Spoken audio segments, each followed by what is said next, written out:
ǹbá jáyàn ni. Àlùjọ méje nìbá lù lénìí. Ǹbá wá jẹ́ olórin ni. Ǹbá dá wákà márùndínlógún. Ṣùgbọ́n n ṣe olórin, n sì ń ṣàyàn.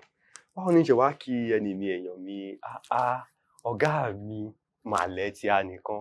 Báwo ni ṣe bá kí wọn tí ó bá yẹn pé lẹ́yìn kí n sọ fún wọn bí mo ṣe nífẹ̀ẹ́ wọn tó àtèmi àtàwọn akẹgbẹ́ mi ní Eayoruba. A ní ká kí yín ní ìyá mi pé ẹ kú ayẹyẹ orí kádún, ayẹyẹ ọjọ́ ìbí yín tó ṣe ọjọ́ èní. A ní ká kí yín ká ṣe yín pẹ̀lẹ́. Wọ́n ní ká dábẹ́rẹ́ fún yín ká kí yín ká sọ wípé ẹ kú oríire àyájọ́ ọjọ́ ìbí yín tòní. Ẹ̀mí yín á ṣe púpọ̀ láyé. Ẹ̀túnṣe tó ń bọ̀. Àtúnṣe ni nítorí pé ọdọọdún là ń rórógbó, ọdọọdún là ń ráwùsá, ọdọọdún là ń rọ́mọbì lórí àtẹ. Àkàràmàgò kí ń pọ́jú jọ.